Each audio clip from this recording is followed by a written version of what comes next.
Primeiro, dando as boas-vindas a todos, agradecendo por estarmos aqui para as nossas reflexões de mais essa noite sobre o tema do aborto, né, onde vamos tratar das sequelas, possíveis sequelas físicas e psicológicas da mulher que aborta. Vamos tratar sobre o caso daquela menina de 10 anos, violentada, que ficou grávida, a repercussão, né? As questões jurídicas, o respaldo da AME, da Associação Médica Espírita, né?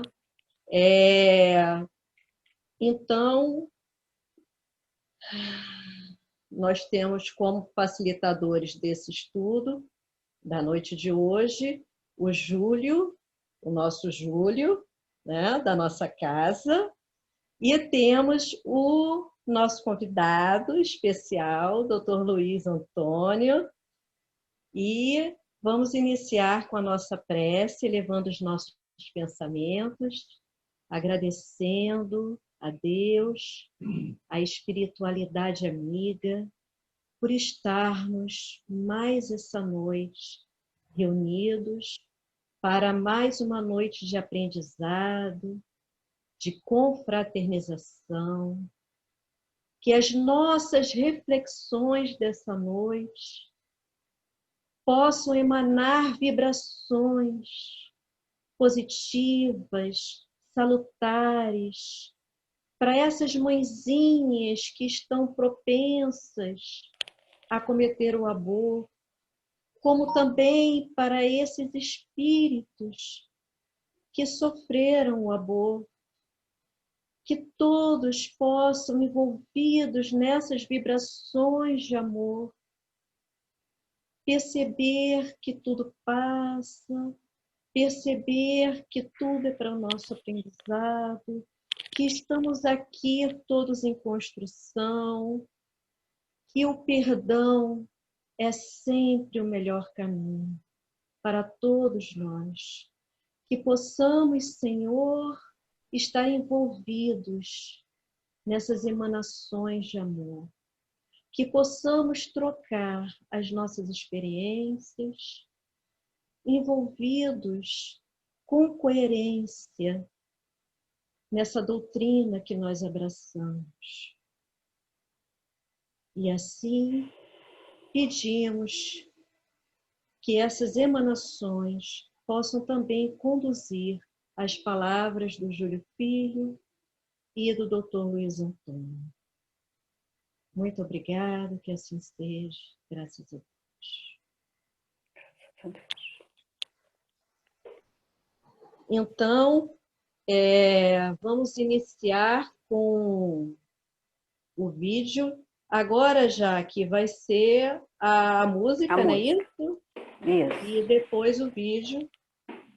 Nós vamos ter uma música agora do César Tucci, que se chama Sangria Inaceitável. Vamos prestar atenção na letra.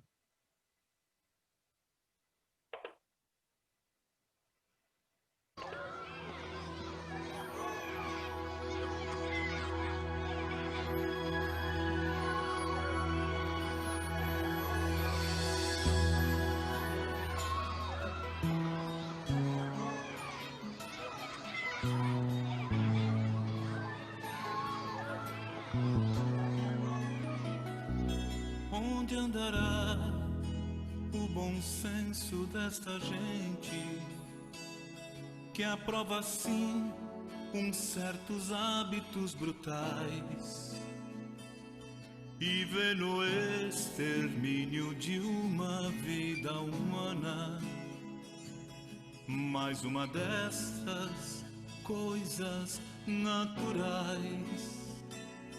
O que vai ser da função maternidade? Será que mãe vai se tornar um termo morto? E mais crianças morrerão dia após dia nesta sangria inaceitável do aborto.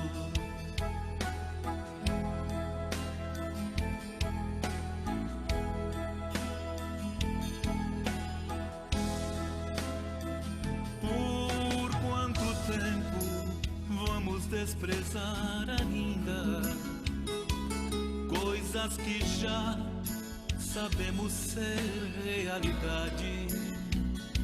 Aquele pequenino feto já se liga. Uma alma, uma vida de verdade. Alguém que quer e que precisa vir à terra e renascer, voltar de novo a ser criança, que bate a nossa porta e traz a esperança de aprender, soltar os traumas que lhe encerra. Por que negar a este irmão a nova chance de voltar? Por que negar ao mundo uma vida até? Como é que o egoísmo pode ir tão fundo, matando aquele que um fruto nosso é? Alguém que bem provavelmente fez 1000 planos de conquistar valores íntimos profundos, quem sabe até de ajudar o nosso mundo, vencer a guerra, a miséria e os desenganos.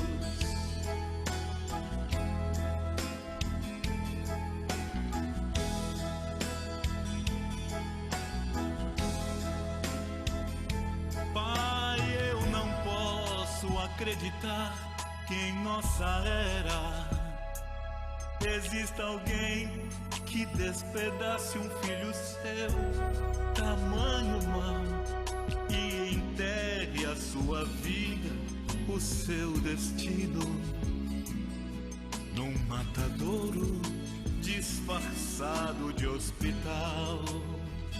Por que negar a este irmão a nova chance de voltar? Por que negar ao mundo uma vida até? Como é que o egoísmo pode ir tão fundo, matando aquele que um fruto nosso é? Alguém que bem provavelmente fez 1000 planos de conquistar valores íntimos profundos, quem sabe até de ajudar o nosso mundo, vencer a guerra, a miséria e os desenganos.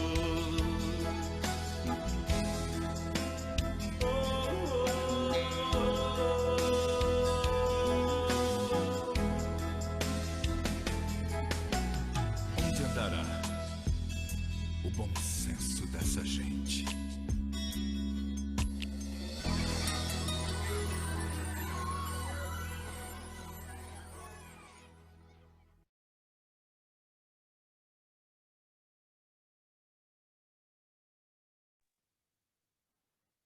Microfone.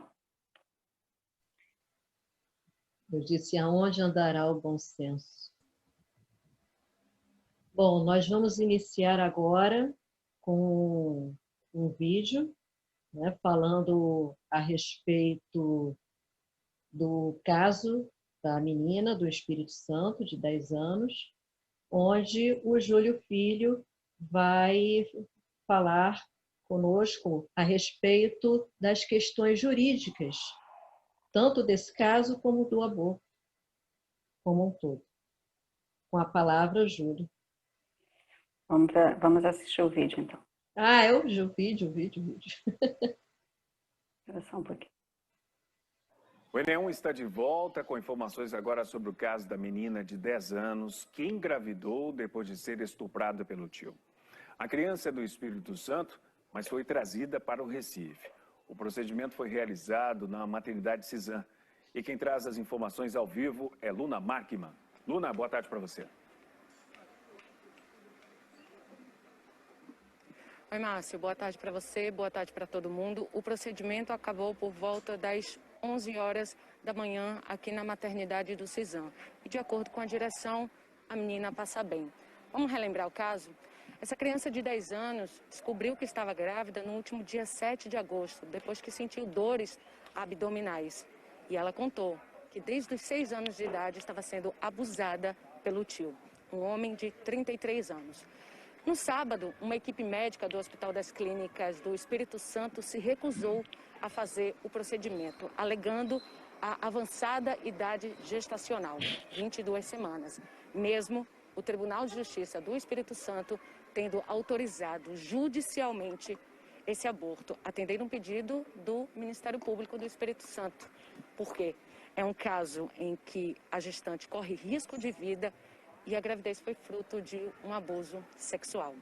O governo do Espírito Santo disse que ela veio aqui para Pernambuco porque aqui a gente tem protocolo específico para tratar desse tipo de caso. A menina chegou às 4 horas da tarde aqui no Recife, 4h30, deu entrada aqui no hospital por uma entrada lateral e ela não viu um grupo de religiosos que estava aqui na frente do hospital manifestando contra a decisão dela, decisão legítima dela e da família. Vamos acompanhar a matéria. O Centro Integrado de Saúde Amaury de Medeiros, Cisã, é uma referência em casos de abortos legais, ou seja, autorizados pela Justiça. É o caso do procedimento iniciado na tarde de ontem numa menina de 10 anos, grávida de 22 semanas e 4 dias. Ela mora com os avós em São Mateus, a 220 quilômetros de Vitória, no Espírito Santo. No último dia 8, foi levada a um hospital público da cidade, onde foi constatada a gravidez. A criança disse que vinha sendo estuprada por um tio desde os 6 anos de idade. A Justiça Capixaba autorizou o aborto, mas o Hospital Universitário Cassiano Antônio Moraes, em Vitória, se negou a cumprir a determinação. A menina chegou ao Recife ontem à tarde. Ao chegar ao centro de saúde, onde a equipe médica faria a indução do aborto, o diretor Olímpio de Moraes foi abordado por manifestantes, que se posicionaram contrariamente. O grupo chegou a tentar impedir que ele entrasse. Houve gritos e orações. Santa Maria, Mãe de Deus, rogai por nós, pecadores, agora e na hora de nossa morte. Amém. A direção da maternidade chamou a polícia. No fim da tarde, a direção do Cisã informou que o procedimento havia sido iniciado. O feto estava morto. Seria preciso aguardar ele ser expulso. Esse é um procedimento que, mais ou menos, não é dizer corriqueiro, né? Porque geralmente os abortamentos previstos em lei chegam com a idade gestacional muito mais precoce. Esse caso foge um pouco porque demorou para se tomar a conduta, né? E isso causa um prejuízo, aumenta o risco, claro, quanto mais precoce melhor, mas dentro do hospital, a gente fazendo a conduta correta, com todo o aparato, o risco é menor do que um parto, né? O perigo maior, sem dúvida nenhuma, é deixar essa gravidez, uma menina de 10 anos, com risco de hemorragia, prematuridade, pressão alta, e até mesmo da saúde mental dela, porque não deseja a gravidez. Isso é uma tortura para uma criança. Então, eu acho que cabe tanto juridicamente o aborto por risco de vida, risco à morte, quer dizer, e também por estupro. São 2 casos. À noite, mais protesto. Grupos favoráveis ao cumprimento da decisão judicial, liderados por mulheres, foram para a frente da maternidade para se manifestar. Gravidez forçada é tortura.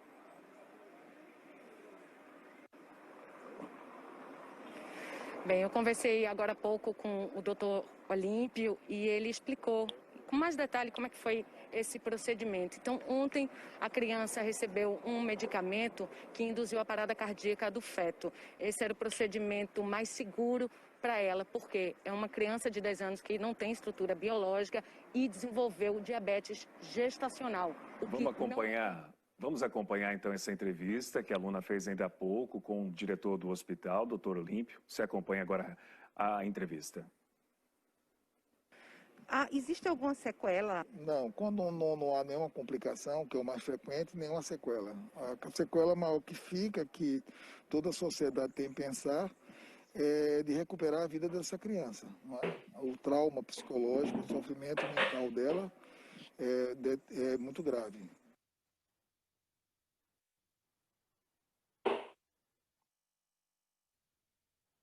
O Enem está de volta com informações agora sobre o caso. Agora sim, Júlio Filho. Então vamos lá, gente. Boa noite. Meu cordial boa noite a todos, meus amigos, minhas amigas. É uma alegria muito grande estarmos mais uma vez reunidos em nome de Jesus e desta feita para fazer um cotejo entre os comandos inseridos na doutrina maravilhosa do Mestre e o nosso ordenamento jurídico, no que diz respeito ao aborto, ao caso, ao fato que nós acabamos de ver e toda a situação, todas as circunstâncias que envolvem o aborto, a fim de que nós possamos refletir acerca das convergências e das divergências e sedimentar ainda mais o nosso posicionamento enquanto espíritas. Eu devo, até porque convém destacar que a minha ideia nesse primeiro momento é ater-me tão somente às questões técnicas, deixando o aspecto religioso para o momento das nossas reflexões em conjunto. E, de antemão, eu acho que vale a gente destacar, eu quero destacar, eu faço questão de destacar, que é uma honra para nós, né? Uma honra para nós compartilhar esse nosso momento com o Dr. Luiz Antônio, que se designou em abrilhantar esse nosso encontro. Então, para a gente começar, eu vou compartilhar, posso? Posso compartilhar a tela? Pode. Então, vamos lá, compartilhar. Bom, então tá aí. Como nós afirmamos, nós vamos tecer aí algumas considerações acerca, considerações jurídicas acerca do aborto no Brasil. E para a gente começar essa nossa conversa, eu preciso me sentir na obrigação de conceituar o aborto. Né? E aí eu fiquei pensando, é uma ousadia da minha parte conceituar aborto, tendo um médico, né, participando desse nosso encontro, um médico. Então, eu vou deixar o doutor Luiz Antônio muito à vontade para, no final desse meu slide, se ele quiser fazer alguma complementação, fazer algum reparo, sem problema algum, tá bom, doutor? Fique muito à vontade.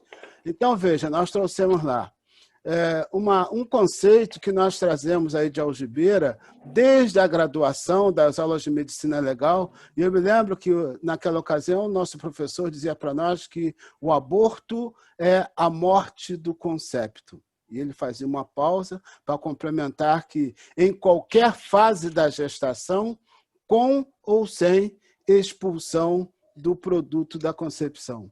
E a gente falou em concepto. Nós estamos numa reunião espírita, então, para a gente não ficar na dúvida, nós trouxemos também um conceito de concepto. Concepto, nós trouxemos lá, é o produto da concepção, né? Que durante o seu desenvolvimento, nas pesquisas que nós fizemos, nós vemos que ele tem duas fases. Uma fase que ele é chamado de embrião, que vai até a 8ª semana de gestação, e depois ele passa a se chamar feto, vai da 8ª semana até o final da gestação. Só teria aí, doutor, alguma consideração, acrescentar alguma coisa a esse nosso conceito? Tudo correto, está esplêndido, pode dar continuidade. Então vamos lá, obrigado, doutor. E aí nós trouxemos, só para demonstrar, o desenvolvimento da evolução do feto. São imagens que nós capturamos na internet, obviamente, né, até a 40ª semana, para a gente ter uma ideia. E toda essa evolução que nós vimos no slide anterior, ela se inicia com a fecundação. A partir da fecundação se inicia o fantástico fenômeno da vida.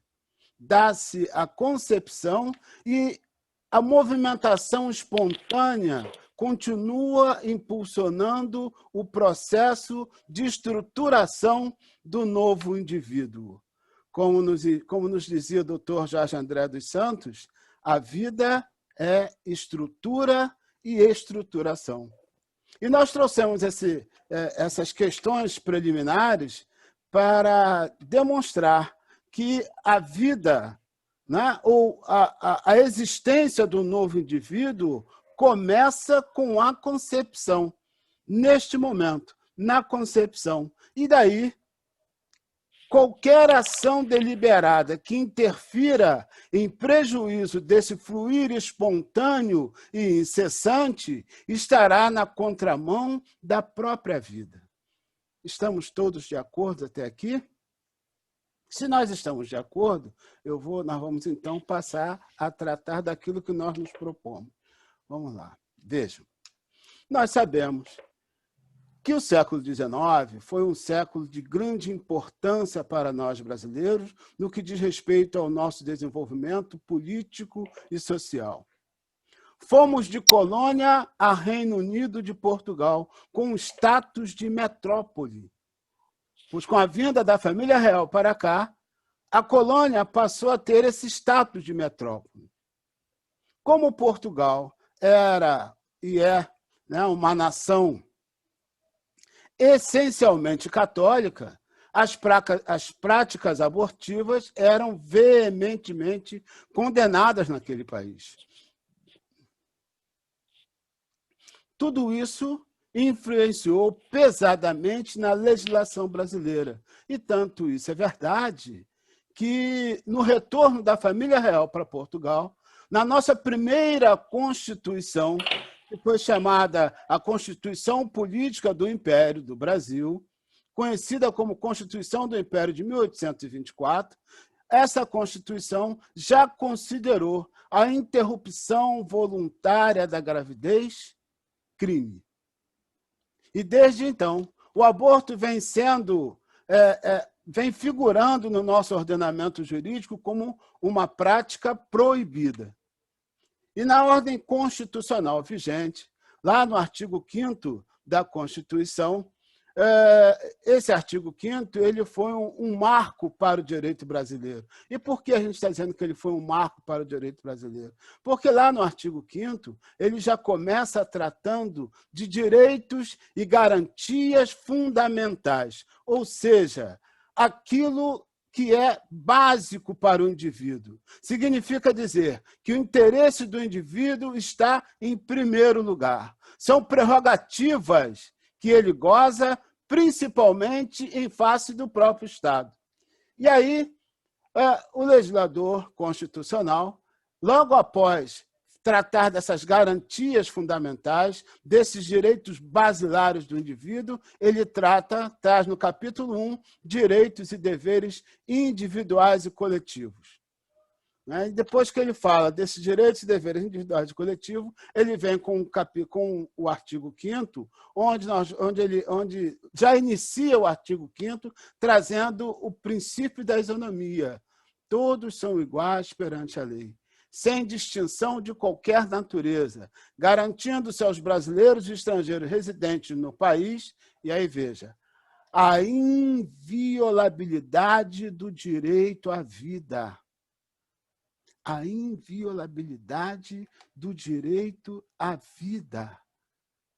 Então, nós vimos lá nos slides anteriores que a vida ela se inicia, ela já começa na concepção, não é? E aí a Constituição vem e garante para nós a inviolabilidade deste direito à vida. E essa garantia que está na nossa Constituição, ela não pode ser alterada de qualquer maneira.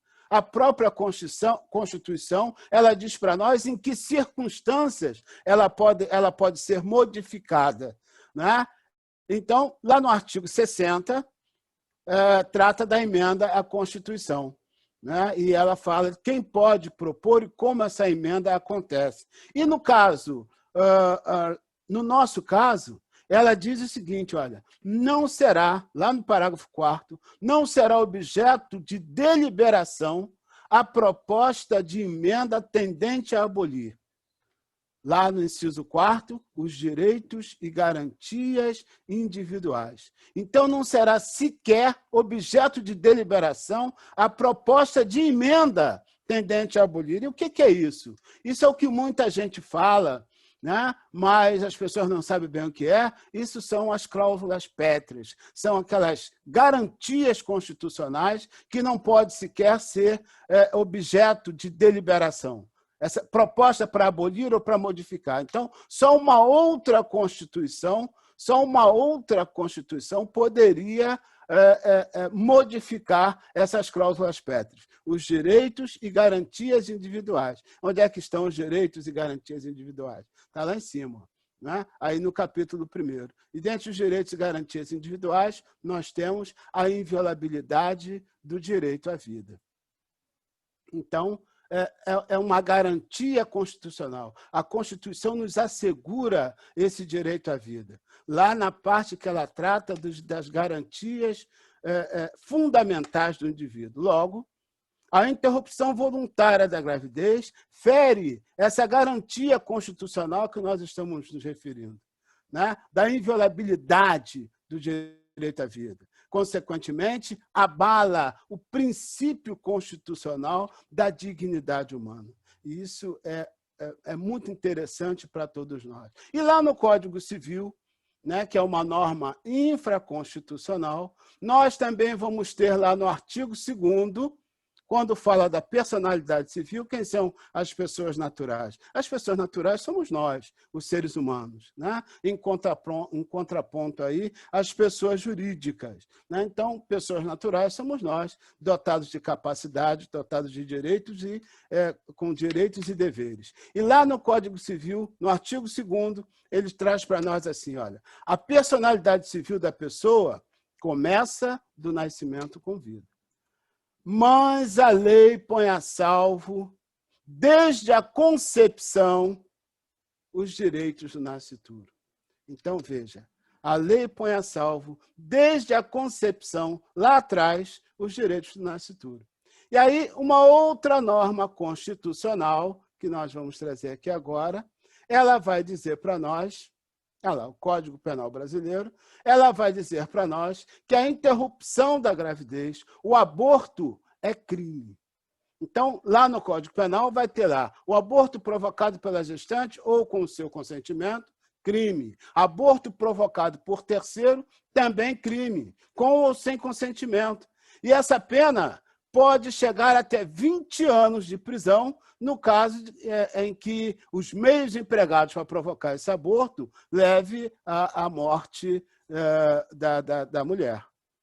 Então, veja, o nosso ordenamento jurídico ele é muito severo no que se refere a isso. No Brasil, a regra é que a interrupção provocada da gravidez é crime. Esta é a regra. Nós trouxemos aqui o artigo 3º, só para a gente ter uma ideia, que o artigo 3º ele fala da incapacidade absoluta. E ele diz que é absolutamente incapaz para os atos da vida civil os menores de 16 anos. É para a gente depois fazer uma reflexão, né, de como foi aquela situação que nós tomamos conhecimento com relação a esse fato que nós estamos tratando agora, como foi aquele caso de indagar uma menina de 10 anos acerca daquela gravidez. É mais uma aberração jurídica, porque a nossa legislação ela diz que os menores de 16 anos são absolutamente incapazes para o ato da vida civil. Então, aquela criança não tinha que ser consultada. Mais uma aberração aí que a gente percebe nesse contexto. Bom, mas nós sabemos, né, que tecnicamente falando, não existe uma regra absolutamente rígida. No Brasil, como nós vimos, a regra é que o aborto é crime. Mas existem 2 exceções previstas em lei e só são válidas porque há previsão legal, de modo que, estando presente essas exceções, nós estaremos diante de uma excludente de ilicitude. O que é isso? Estando presente essas exceções a que nós nos referimos, a interrupção da gravidez, então, vai ser um ato lícito, ou seja, esse ato não será considerado como crime. Em que circunstâncias? A lei começa dizendo, está na lei, lá no Código Penal, não se pune. Então, se não se pune, é porque eu não estou considerando crime. O aborto praticado por médico, em que circunstâncias? Aborto necessário, quando não há outro meio de salvar a vida da gestante. Então, nós estamos diante de uma gravidez em que põe em risco a vida da gestante. Aquela gravidez a coloca em risco de morte. Então, nesses casos, o aborto necessário, o aborto não é considerado crime. E qual é a outra situação? O aborto, no caso de gravidez resultante de estupro. Nesses casos, também, se a gravidez resulta de estupro e o aborto é precedido do consentimento da gestante, ou quando incapaz do seu representante legal, e aí é possível a interrupção da gravidez. E somente nesses casos, legalmente, previsão legal para interrupção da gravidez é somente nesses 2 casos. E aí nós temos, a gente vem percebendo um movimento, uma movimentação no sentido de estender essa permissividade. Tem toda uma situação no sentido de estender uma movimentação, um movimento. E esse movimento ele começou a partir de 1985, com a abertura política, porque com a abertura política os debates acerca do aborto começaram a ganhar mais corpo, ou pelo menos tornaram-se mais frequentes. Grupos feministas começaram a se movimentar porque querem a extensão, a legalização do aborto em várias outras situações. E aí nós temos uma outra situação bastante esdrúxula, porque em 2012 o Supremo Tribunal Federal decidiu, por maioria de votos, pela licitude do aborto nesses casos, nos casos de anencefalia. O que é anencefalia? Deixa eu só cortar você um pouquinho. A Eliane levantou a mão. Tá. Então, só para a gente fechar aqui. O que é anencefalia? É uma anomalia que ocorre na fase embrionária que impede o desenvolvimento do cérebro e do cerebelo, chamado aborto eugênico. E aí nós vemos aí mais uma dificuldade, porque à luz dos fundamentos que nós trouxemos até aqui, a nossa Constituição é pela vida. E a vida, nós vimos que ela está assegurada desde a concepção. Então, nos casos de feto anencefálico, nós temos a vida pulsando. Então, me parece que houve aí, o STF elaborou num grande equívoco. Isso sem falar que nessa situação, veja, o STF legislou, o Supremo Tribunal Federal legislou quando estendeu a regra de permissão, aquela regra que está lá, a excludente de ilicitude, para mais esse caso. Eu vou deixar aí, então... Aliás, só para fechar essa ideia, eu vou trazer o seguinte. A justificativa do Supremo Tribunal Federal é acerca da inviabilidade da vida extrauterina dos fetos portadores de anencefalia. Mas aí causa-nos ainda mais estranheza, porque, embora raro, nós temos informações de anencéfalos que chegaram a durar 2 anos de idade. E aí a gente olha essa imagem e, indubitavelmente, pelo menos no que nos parece, aliás, né, essa criança ela está interagindo com esse pai. Então, me parece que, mais uma vez, aí, o STF laborou em erro, laborou na contramão daquilo do comando legal e do próprio comando constitucional. Por não, Eliane? Eu queria só fazer um complemento, Júlio. Por não. Quando você mencionou, né, que não é crime, não é considerado crime nos casos que você citou aí, né? Nada das excludentes de estudo. Podemos voltar lá se você quiser. Não precisa, né? Então tá. Mas aí é só um complemento que nós temos uma situação aí um pouco dúbia, porque diz assim, não se pune, não é? Nos seguintes casos. Não disse que não é crime, disse que não há punição. Concordo. Mas aí, na questão, no artigo 23, também diz assim, da Constituição, não há crime quando a gente pratica o fato. Aí vem falando em legítima defesa, quando às vezes você comete a agressão em legítima defesa. Tal. Aí já disse, não há crime. Não é? Mas nesse caso, da questão do artigo 128, disse, não se pune. A gente pode também ir para o artigo 181, quando diz assim, isento de pena quem comete quaisquer dos crimes previstos nesse título. Também está dizendo que não se pune, mas está dizendo que é crime.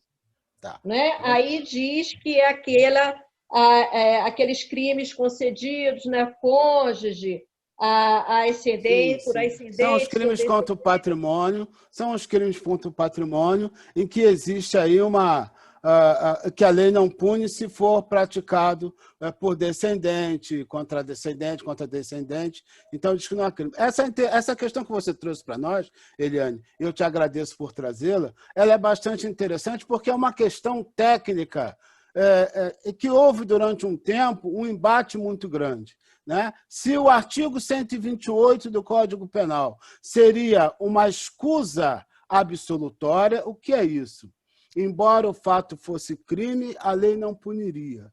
Ou se seria uma excludente de ilicitude, como nós trouxemos lá. Eu não trouxe essa discussão, porque essa discussão é um pouco mais técnica. Né? É uma escusa absolutória, como você está trazendo para nós, ou é de fato uma excludente de ilicitude? E aí, a doutrina... A maior parte da doutrina, e eu fiquei com a maior parte da doutrina para não causar polêmica, ela diz o seguinte, se a lei diz que não se pune, então a lei está excluindo o crime dessa conduta. É o entendimento da maior parte da doutrina. Então, a lei está excluindo o crime. Se a lei está excluindo o crime, nós estamos diante de uma excludente de ilicitude. Mas há quem entenda, e você não está sozinha, há quem entenda que é uma escusa absolutória. Ou seja, existe o crime, a lei é que não pune. Então, essa discussão doutrinária, ela existe, mas a maior parte dos doutrinadores, a maioria dos doutrinadores, entendem que, naquele caso, nós estamos diante de excludente de ilicitude, efetivamente. Tá certo? Mas você não está sozinha no seu raciocínio e foi muito boa a sua intervenção para a gente poder explicar isso. Tá bom? Te agradeço muito. Tem mais alguém? Não? Não, só para então fica uma brecha, né? Depende da interpretação. Fica uma brecha, então, né? O direito tem isso, né? Nós temos correntes doutrinárias. Não é uma brecha, nós temos correntes doutrinárias. A grande verdade é que se você for por um lado ou for pelo outro, o resultado vai ser o mesmo. É uma questão só de entendimento. Mas tanto faz por um lado, tanto faz não punir. É crime, mas eu não puno, tecnicamente falando. Como eu disse lá no início, nós vamos nos ater à questão técnica, né? Se você não pune porque entende que não há crime, ou se você não pune, ou se o resultado no final é o mesmo, tá certo? Isso só para a gente esclarecer esse ponto. Tem mais uma situação que aí não tem qualquer previsão, é mais uma vindicação de determinados grupos de feministas que, como é que se diz, requer também, vem se movimentando no sentido do aborto social, que tem em alguns países, principalmente da Europa, esse aborto é absolutamente aceitável. O que é o aborto social? Seriam os casos em que fosse alegada a falta de condições financeiras ou mentais para arcar com a maternidade. Esse aí é o aborto social. Mas esse no Brasil nem se discute, embora algumas mulheres estejam vindicando também essa prática. Deixa eu ver o que falta. Bom, e aí nós trouxemos, só para a gente ter uma ideia, né, já fechando essa nossa parte, só para a gente ter uma ideia da situação jurídica do aborto pelo mundo. Não é? A parte azul, a gente está vendo lá, o aborto legalizado livremente, olha como está, enquanto humanidade terrestre, o nosso comprometimento. Né? Aborto legalizado livremente. O verde, quando há risco, problemas à saúde física ou mental, estupro ou má formação do feto, né? E fatores socioeconômicos, que é o que querem trazer aqui para o Brasil, é o verde, mas não é tanto. Não é? E, no nosso caso ali, que é aquela cor ali, ocre, sei lá, né? Legalizado em caso de risco de vida, problemas à saúde física ou mental, estupro e má formação do feto. Má formação do feto é um equívoco aí do trabalho, porque nós não podemos dizer que é legalizado, porque isso não está na lei. Embora haja uma decisão do Supremo, essa decisão do Supremo ela é bastante questionável, como nós dissemos, o Supremo legislou nesse caso, e ao Supremo, Poder Judiciário, não cabe legislar, mas sim executar a lei. Então, ela é bastante questionável, fala-se até pouco, porque eu, pelo menos, eu diria que foi uma aberração jurídica aí o Supremo ter decidido pela licitude de aborto dos anencéfalos. Então, só para a gente ter uma ideia, nós trouxemos essa imagem para que nós tenhamos uma ideia do aborto pelo mundo. E para fechar o nosso trabalho, nós trouxemos uma perguntinha para deixar guardado, para vocês deixarem guardados, para depois da exposição do Dr. Luiz Antônio, a gente falar um pouco sobre isso. Bendito o fruto do vosso ventre. Quem te consultou? Tenho dito. Posso descompartilhar? Obrigado a todos. Já está descompartilhado. Doutor Luiz Antônio agora, né? Fica à vontade. Excelente exposição, Júlio. Vamos agora chamar a palavra o doutor Luiz Antônio, médico pediatra, de Cabo Frio, e é filiado à AME, que é a Associação Médica Espírita. Com a palavra, doutor. Obrigado. É uma honra estar aqui com vocês, o Centro Espírita Caminho de Damasco. Queria agradecer aos dirigentes pelo convite e que as nossas primeiras palavras sejam agradecimento a Deus, nosso Pai, e a Jesus Cristo, nosso querido mestre e irmão, e que possa nos inspirar sempre na defesa da vida. Né? E espetacular a exposição do Dr. Júlio Filho, e eu também entendo essa parte em relação ao aborto, né? Que sempre será crime. O que existe é que não é punido nesses casos, que o artigo 128, que foi muito bem explicado, não pune. Né? E também a DPF 54, que é a eugenia dos bebês anencéfalos. Né? E eu gostaria de falar, em relação a essa parte do aborto, é que a gente vive um momento muito especial, no sentido de que existe uma cultura de morte em andamento, pregando a desvalorização da vida. E a indústria do aborto quer se penetrar no nosso país, ela investe maciçamente. Existe uma agenda muito bem elaborada para legalizar o aborto no Brasil. E essa agenda ela está trabalhando, como bem falou o Dr. Júlio, em tentar alargar essas 3 exceções em que o aborto não é punido, né? Através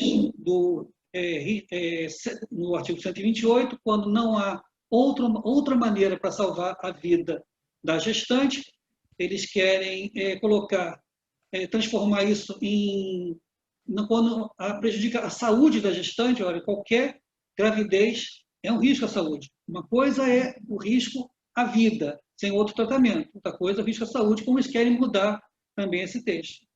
E, em segundo lugar, o aborto sentimental, que é quando, com consentimento da gestante, que foi engravidada por uma agressão sexual.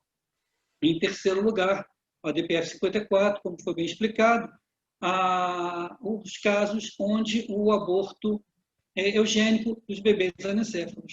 Isso com o intuito de abrir outros casos. Em qualquer caso, recentemente, estavam querendo fazer um novo trabalho no Supremo Tribunal Federal para legalizar o aborto dos bebês com microcefalia, que é totalmente diferente do anencéfalo, ele é capaz de sobreviver. Então, gradativamente, eles vão alargando até que consiga totalmente legalizar o aborto no país. Tá tão alargado vai ficar, as exceções já não vai fazer mais diferença. Então, é necessário que a gente coloque limites e, diante das agressões ao valor da vida, a começar pela vida mais indefesa que tem, que é o nascituro. Ele não tem voz, então ele precisa que nós sejamos a voz deles, né? E há uma grande propaganda enganosa, levando até muitos espíritas a acreditarem que o aborto é um mal necessário. Na verdade, o mal nunca será necessário. E o aborto também não é algo que deve se deixar alargar, entrar na nossa ideia que possa ser permitido. Porque atrás do aborto, eu costumo dizer, o aborto é apenas o aborto legalizado é apenas o navio quebra-gelo para outras agressões à vida humana, como a eutanásia, a pena de morte, a eugenia. Então, nós precisamos defender a vida em todos os seus momentos, né? Bom, em relação ao que a gente vai falar, né, do caso futuramente da menina do São Mateus, Espírito Santo, em relação a esse artigo 128, ela se encaixaria nas duas questões, né? Tanto risco de vida para a mãe, quanto também estupro. Mas isso a gente vai deixar para falar mais tarde, né? Só uma coisa que eu gostaria de saber, qual o tempo que eu tenho para falar, para não exceder? Seria mais aproximadamente 20 minutos? 30. Pode até 30. Até 30 minutos. Eu acho que não vai demorar tanto assim. Então, o aborto seria uma solução no caso de uma gravidez por estupro? Ou seria o aborto, nesse caso, uma segunda agressão à gestante? Acontece que desde 1940, o doutor Júlio pode me corrigir, né, se eu estiver enganado, existe essa alteração no Código Penal que permite, não pune o aborto provocado por médico em caso de estupro, desde que com a autorização da gestante ou do seu responsável legal. E desde então que isso foi colocado, parece que não existe outra solução. Se a mulher engravidou de um estupro, ela deve abortar. E assim fica a mulher com uma responsabilidade, sofrendo depois as consequências, que a gente vai entrar em detalhes em breve, de uma decisão para a qual ela poderia ter sido diferente, no sentido de que ela poderia ter sido amparada, não ter sido colocada diante de uma decisão tão drástica como fazer um crime uma violência tão grande quanto ela própria cometeu, que é tirar a vida de um inocente. Assim como ela, inocentemente, também sofreu uma agressão, ficará o filho dela também, sofrerá da mesma maneira uma agressão, a pior possível, a destruição do seu corpo, ainda em formação. E o que a gente, eu, na minha prática, né, a gente trabalho na obra social Antônio de Aquino, nós temos um grupo de recuperação e apoio à vida, né, para apoiar gestantes em dificuldade, gravidez de risco, em dificuldade, querendo abortar, né, interromper a gravidez, também a situação de ideação suicida e do uso de drogas. Então, a gente trabalha, e eu vejo com frequência como é que esses três fatores estão juntos. O aborto, o uso de drogas, a ideação suicida, como muitas vezes o aborto pode até ser o início de toda essas dores. Né? Então, é interessante que a filosofia materialista, ela coisifica o embrião. Não pode ser diferente. Como é que a gente pode, alguém em sã consciência, pregar a morte de um bebê, um ser humano? Então, a maneira que as pessoas que defendem o aborto, a primeira grande mentira, né? A primeira grande fake news, é dizer que o nascituro, o bebê por nascer, não é um ser humano, não é um ser vivo, não tem direito à vida porque ele ainda não nasceu. Então, isso faz com que as pessoas, enganadas por uma massificação, uma tempestade de informações falsas, acabe, num momento difícil, como é diante de uma gravidez indesejada, optando por uma decisão que vai lhe causar sofrimento. Né? E a gente percebe que, muitas vezes, as mulheres que optam pelo aborto começam a desenvolver transtornos porque a elas foi negado até chorar pelo filho perdido. Afinal, não era um filho. Afinal, não era um ser humano, não era um irmão. É apenas uma bola de sangue, um aglomerado de células. Mas, na verdade, no fundo, todos nós sabemos que o que está no... Coisa linda. Está no ventre da mãe é um novo ser humano, é um filho. E dentro da doutrina espírita, sabemos até que essa relação não está começando na concepção, ela já existia antes. Né? Então, o que a gente percebe é que fica uma angústia amorfa, que a mulher não sabe lidar, enquanto ela não conseguir entender o que foi que aconteceu realmente com ela, o que lhe é negado, né? Um direito reprodutivo, não está fazendo nada mais do que exercer a sua liberdade de escolha, enquanto ela não puder perceber o que realmente aconteceu, que foi a perda de um filho, ela não poderá viver o luto. E não vivendo esse luto, vem um grande sofrimento. Acho que a gente poderia dar uma olhada no primeiro slide, que é da Associação Médica. Vou colocar.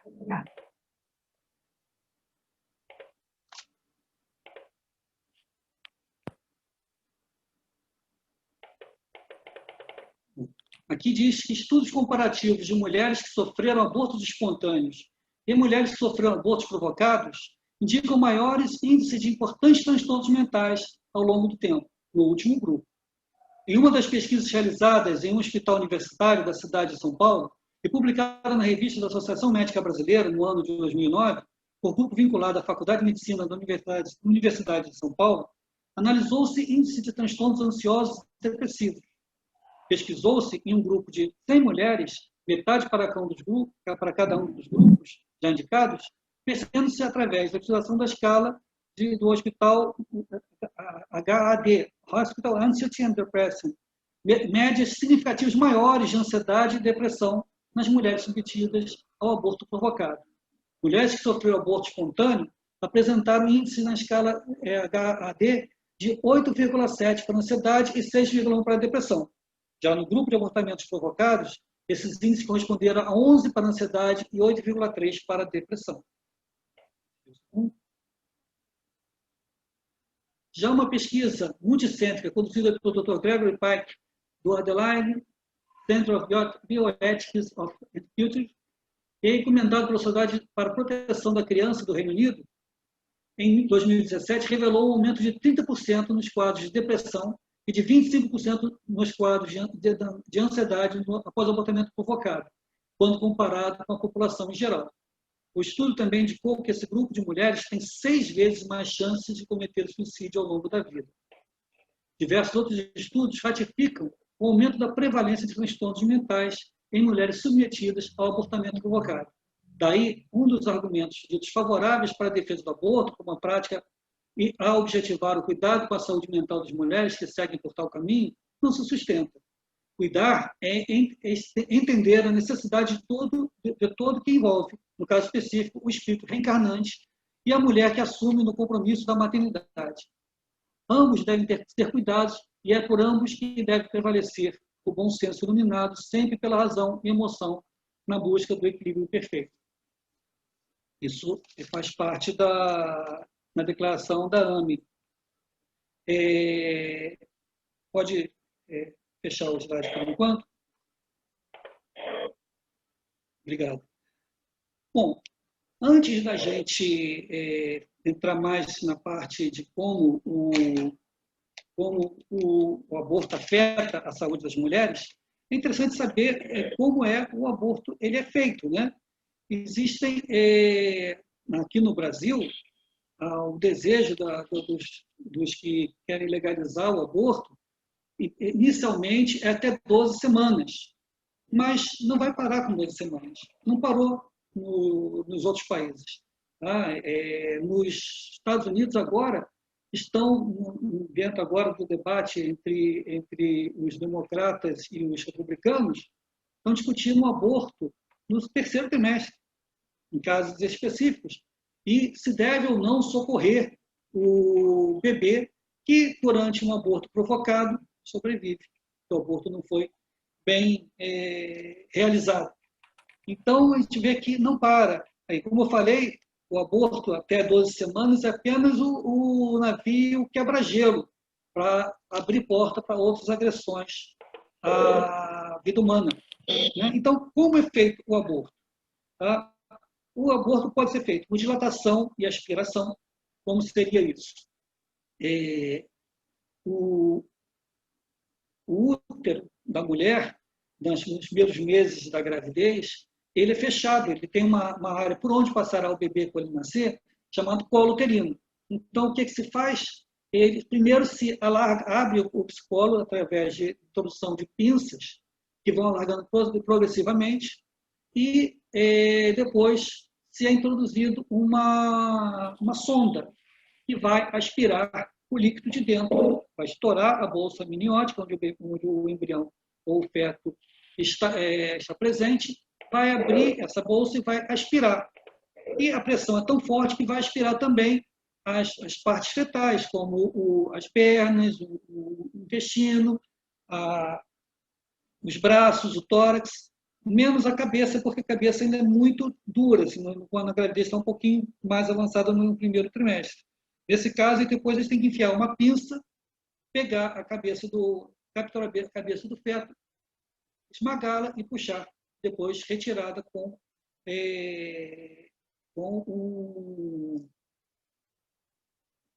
raspado o resto do útero, a presença da placenta e outros restos fetais. Né? Outra maneira de ser feito, que é muito comum, é o uso de medicações que fazem com que inicie um trabalho de parto. Só que uma vez que a gravidez ainda está muito no início, muitas vezes esse trabalho, esse aborto que acontece, medicamentoso, ele não é completo e tem que ser depois ser feita uma curetagem para que não fiquem restos placentários nem fetais.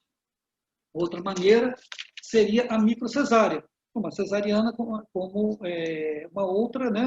Só que numa idade muito cedo, tirando um bebê vivo e deixando ele morrer por asfixia, por imaturidade.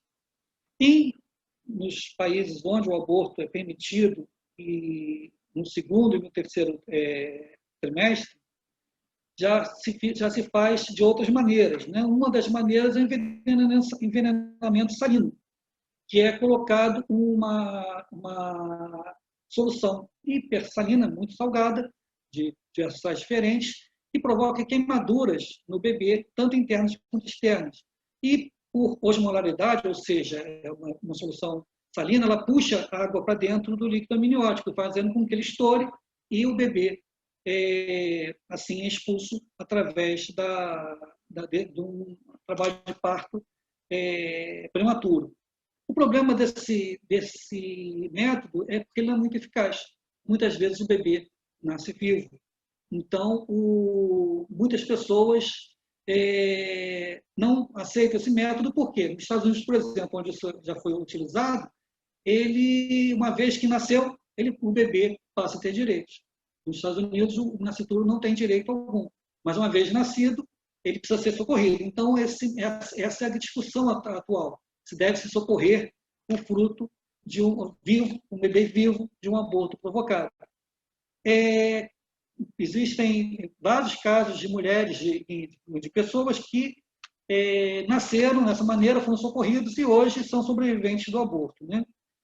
Uma opção que fazem ao envenenamento salino é o aborto por nascimento parcial, no qual induz que o bebê nasça, primeiro colocando as pernas, os braços, e nesse momento, antes que o bebê tenha nascido e respirado, o médico segura, introduz uma tesoura e corta a base do crânio, matando o feto por lesão da coluna, enfiando em seguida uma sonda, aspirando o cérebro do bebê e depois esmagando com uma pinça e puxando para fora.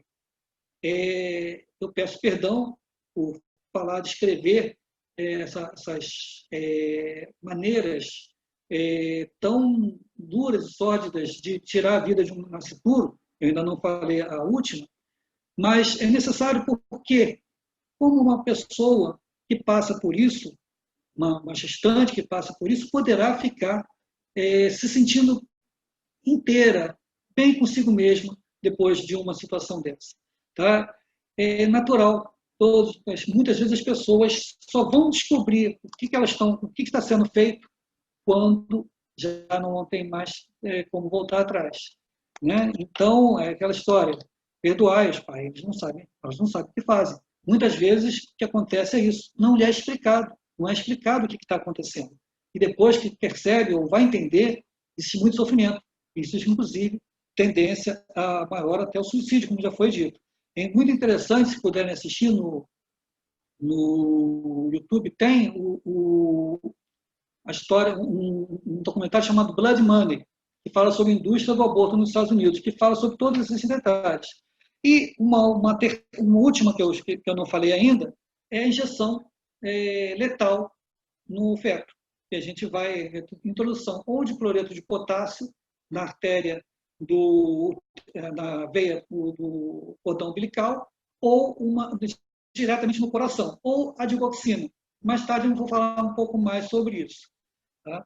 Então, diante dessas agressões que a mulher vai sofrer, né, e muitas vezes a gente percebe que o aborto acaba sendo feito várias vezes, no próprio documentário Blood Money, explica que se uma mulher fizer um aborto ainda até os 20 anos, a chance de ela fazer um segundo ou terceiro até os 30, 40 anos é muito grande. Então, isso aumenta essas sequelas. Né? Inclusive, vou entrar em mais detalhes em seguida. Então, quais são as sequelas físicas que poderá haver no caso do aborto? Tá? Primeiro, as imediatas, né? Perfuração uterina, né? Quando é feito o mesmo em hospitais, chamado assim, o aborto seguro, né? Não existe isso de aborto seguro. A única coisa que realmente é seguro no aborto é que um bebê morrerá e uma mulher sairá ferida, tá? Física e psicologicamente. Isso é a única coisa realmente segura. É lógico que algo feito de forma clandestina tem mais chances de dar problema do que no hospital, mas, de fato, existem complicações também no aborto feito em rede hospitalar, como nos Estados Unidos. Lá já acontece o contrário aqui no Brasil, eles tentam abafar os casos. Aqui, a gente, cada vez que acontece um caso, a gente não vê tantos casos assim, é muito falado, né, na imprensa. Né? Bom, mesmo não havendo perfuração, pode haver uma grande hemorragia. Como eu falei, mesmo na usar medicação, que ficou bastante fácil de acesso agora, a medicação para provocar o aborto, muitas acabam continuando com hemorragia, com risco de vida. Porque a hemorragia, no caso, o nome chama de perda de sangue. Uma grande perda de sangue que a mulher tem através do aborto incompleto, podendo levar a mulher à morte. A sepsemia, que é a infecção no útero e nos anexos, né? E progredindo para a circulação sanguínea, colocando pela infecção um risco sério de vida. Diante de muitos casos de muita frequência do aborto, pode também haver perda da capacidade reprodutiva da mulher. Quanto maior o número de abortos que a mulher faz, afinal, o útero não foi feito para ser esvaziado precocemente através de curetagens e aspirações.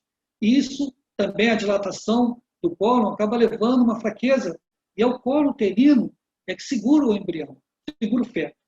Então, se ele já foi muito manipulado, a chance de haver, no futuro, abortos espontâneos, aí sim, de bebês desejados, né, é muito grande, sem contar o risco da mulher, durante um aborto, uma perfuração, um sangramento, ter que sofrer uma esterectomia total, ou seja, a perda total do útero. Tá?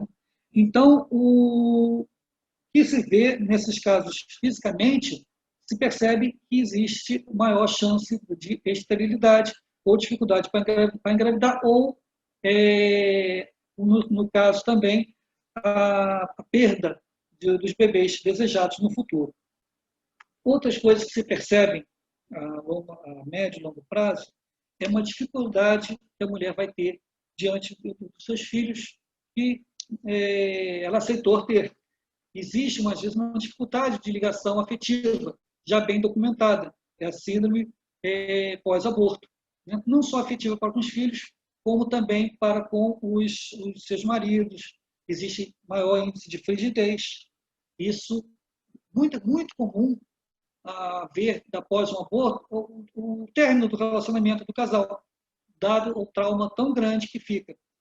E é muito frequente também que nós vamos acabar por perceber aumento de uso de drogas lícitas e ilícitas, tanto por causa de depressão, o uso de medicação, e também o uso de drogas ilícitas, para também a pessoa conseguir, talvez, abafar a dor que ela sente, que ela não consegue nem reconhecer de onde vem.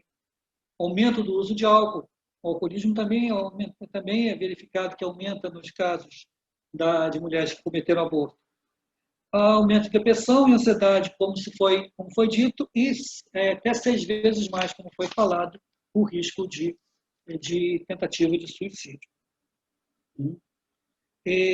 Vamos dar uma olhada no terceiro slide?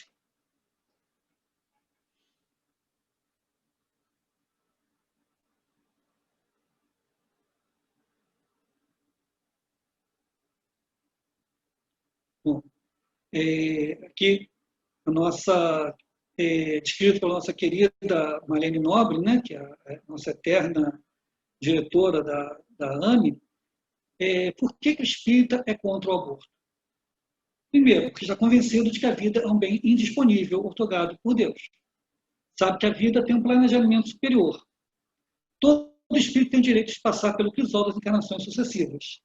O espírita tem a convicção de que o zigoto ou célula-ovo é um sujeito de direito. E aí até uma coisa interessante, né? Quando eu faço palestra sobre aborto, geralmente, raramente eu falo entre motivos... Pode parar por enquanto, não segue não. Pode parar. Motivos religiosos. Eu falo cientificamente. Todos os livros de embriologia dizem... Não, por favor, mantenha o slide no lugar. Todos os livros de medicina dizem a mesma coisa. Tá? A vida começa na concepção.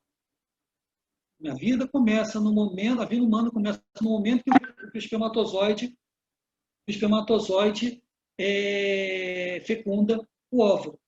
Então, isso não é dogma religioso, é um fato científico, biológico. Então, quando a vida humana começa e você interrompe essa vida humana, em qualquer momento da sua existência, o nome que isso se dá é assassinato, destruir a vida humana.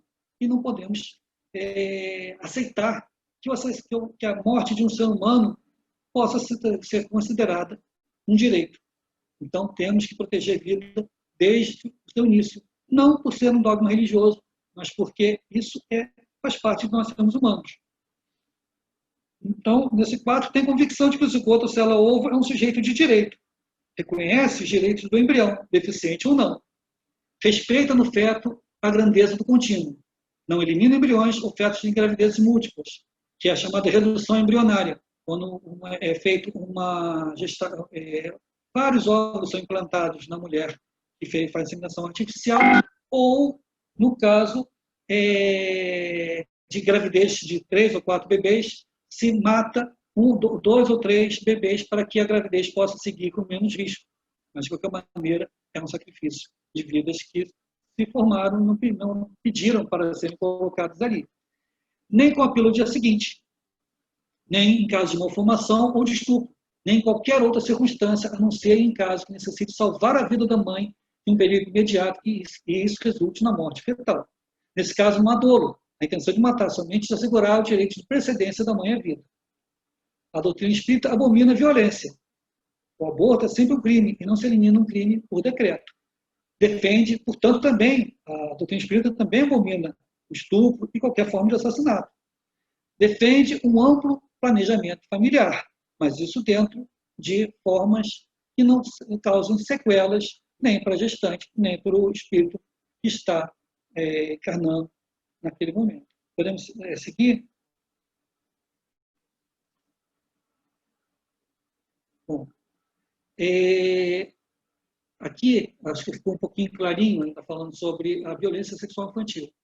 Os 159 mil registros feitos no Disque Direitos Humanos ao longo de 2019, 86,8 mil são de violações de direitos de crianças ou adolescentes, um aumento de quase 14% em relação a 2018. Quer dizer, mais da metade as violações de direitos humanos foram em crianças e adolescentes. A violência sexual das denúncias que se referem a esse grupo específico corresponde a 17 mil ocorrências. O levantamento da Auditoria Nacional de Direitos Humanos permitiu identificar que a violência sexual acontece em 73% dos casos nas casas da própria vítima ou suspeito, mas é cometida pelo pai ou padrasto, 50% das denúncias. Não estou conseguindo ver pode abaixar um pouquinho mais? Das denúncias, não há atos perversos que tenham sido planejados pela espiritualidade superior. A concepção de Deus punitivo e vingativo já não cabe mais no dicionário dos esclarecidos sobre a vida espiritual. Deus é a fonte inesgotável de amor. Então, o que a gente viu agora nesse quarto slide é que o abuso infantil ou é uma nova pandemia ou só está começando a ser visto agora, e o abuso infantil sempre existiu. Só que agora nós temos a visão do que realmente acontece. Acho que pode tirar o slide agora. E o interessante é que a maioria dos casos de abuso infantil, como a gente pode perceber, acontece dentro de casa e por parentes, muitas das vezes, do pai ou padrasto. E o que é interessante também lembrar é que boa parte dos abusadores também tem um histórico de terem sido abusados na infância. Ou seja, a gente que acaba vendo o abusador e não percebe que também ele talvez tenha tenha sido vítima de abuso infantil. Isso desencadeando uma cadeia de eventos que vão, se não forem tratados, acabar causando mais dor a outras pessoas, né? Então, ficou uma pergunta aí nesse caso, né? Que eu gostaria de fazer para vocês, né? Poderia ser o estupro um castigo divino? Né? Eu costumo também lembrar uma frase da Alba Ramalho. Ela diz que o aborto não interrompe, não impede que um ser humano venha ao mundo. Esse ser humano já existe nesse mundo, dentro do ventre materno. Então, da mesma maneira, a gente pode mudar essa frase, que o aborto, na visão espírita, não impede um relacionamento de dois espíritos, o espírito do nascituro e da gestante.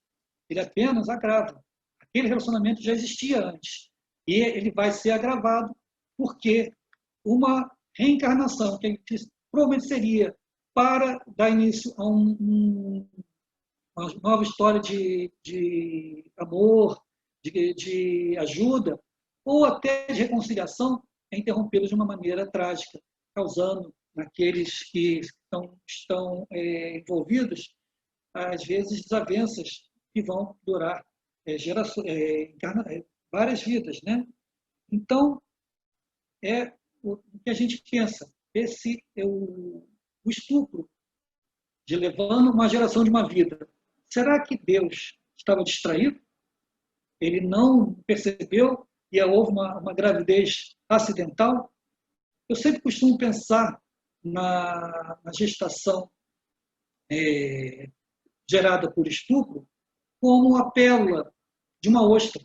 Né? Diz que quando entra um grão de areia na ostra, ela fica irritada e começa a haver um crescimento de uma pérola. É uma coisa bonita que vem de uma agressão. Então, no caso da agressão do estupro, surge uma vida que, possivelmente, se nós mudarmos a nossa filosofia de uma cultura de morte para uma cultura de solidariedade, talvez essa gravidez seja de uma bênção de Deus para fazer com que essa mãe, diante de uma situação terrível, possa ter uma chance de até se elevar. E esse bebê pode ser uma maneira dela valorizar a vida. Muitas pessoas que têm filhos têm dificuldades de pensar em acabar com a própria vida, o que a gente vê que, no caso do aborto provocado, acaba acontecendo. Isso até um caso muito interessante de uma menina que ela era excepcional, ela não falava, tinha talvez devia ter uns 15 anos, mas a idade mental dela era de 2 a 3 anos, e nunca tinha dado uma palavra.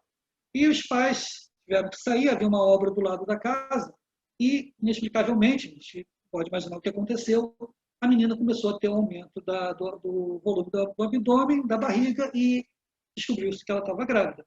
Então, ela foi violada, ela era uma pessoa excepcional, que não tinha grande capacidade cognitiva, e ela acabou por engravidar por talvez uma das pessoas que tenham entrado na casa dela enquanto os pais estavam fora. E ela foi permitir um aborto, né, não punido. Só que quando ela foi colocada na mesa para fazer o aborto, dentro da lei, na hora que o médico foi chegar perto dela, ela pulou da cama e disse não. Ela nunca tinha falado na vida. E a primeira palavra dela foi não, não deixou. E os avós ficaram assim, assustados, né, e não permitiram o aborto. Resultado, a criança nasceu, cresceu, virou o chamego dos avós, né, se tornou um engenheiro e cuida da mãe. Imagina, como é que essa mãe vai ficar depois que os pais dela se forem. E, no entanto, aquele bebê que ia ser abortado passou a ser aquele que cuidaria, ele cuidou da mãe. Inclusive, tão bem que ela começou a apresentar melhoras. Né? E como é que seria, talvez, o caso dessa menina, né? Que a gente vai entrar em breve falar.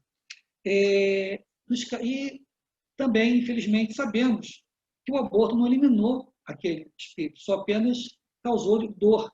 E será que aquele espírito vai, diante da sua recusa de reencarnar, ele não vai poder se tornar um espírito obsessor para aquela gestante que ele causou tanta dor, que era uma promessa de vida, passou a ser uma fonte de dor? Então, é uma coisa que a gente tem que avaliar. Pode botar o próximo slide, por favor?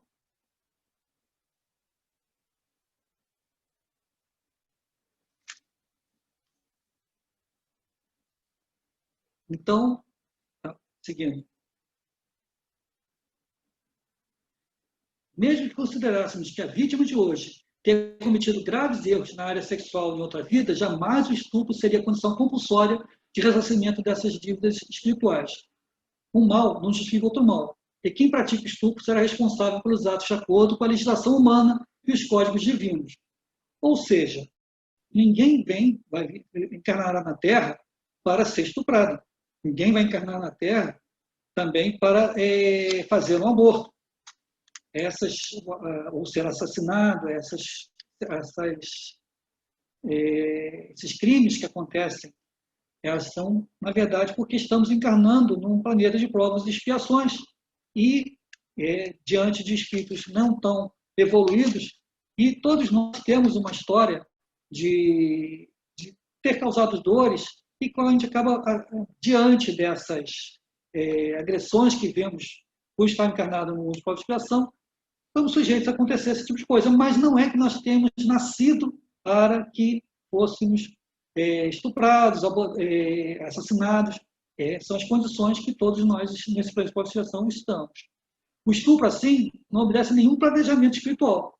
Todavia, acontecendo, vítima e agressor submetem-se aos desígnios da lei maior, sujeitos à completa análise espiritual da questão, resultando para a primeira por suportar a prova com coragem e resignação, condição de progresso espiritual, e para o segundo, dolorosa senda do refazimento dos seus atos, esperando contar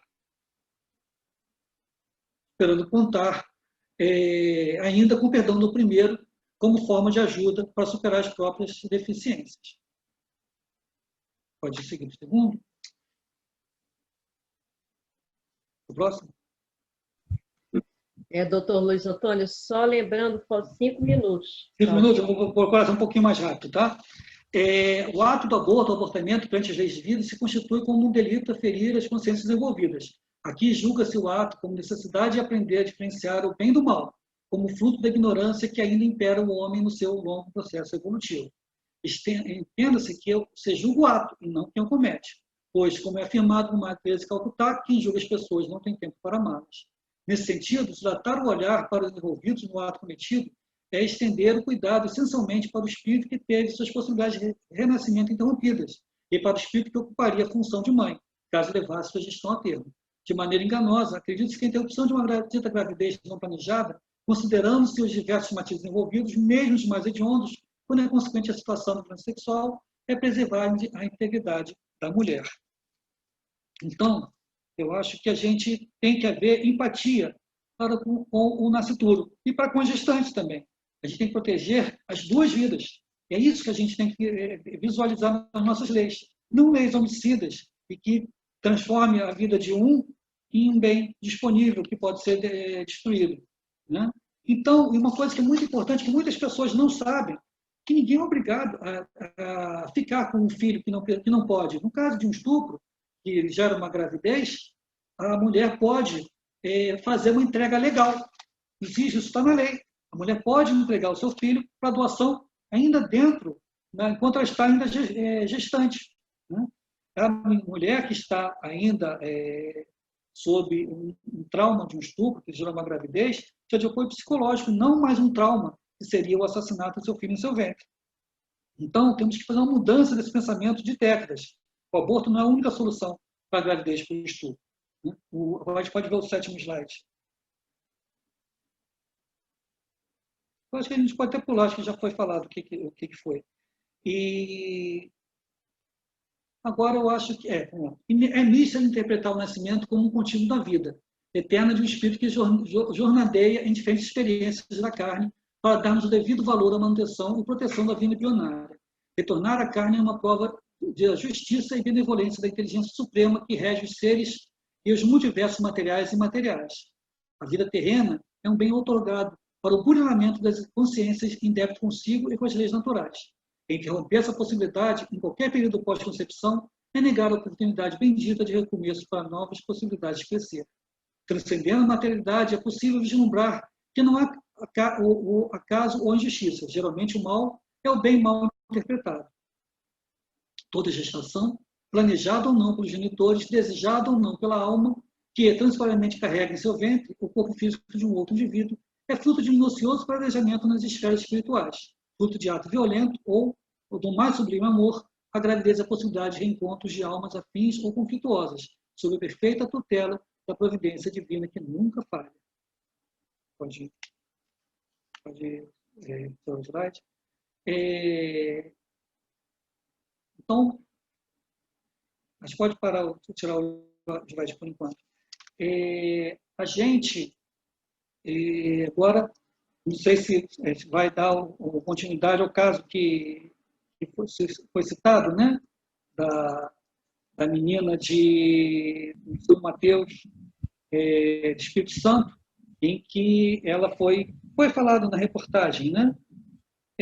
Primeira coisa, isso aqui foi muito falado eu vi muitos espíritos falando, que nesse caso entraria a questão 359 do Livro dos Espíritos, que no caso de que a gravidez pode colocar, o nascimento da criança pode colocar em risco a vida da mãe, nesse caso poderia se interromper e se perder o bebê.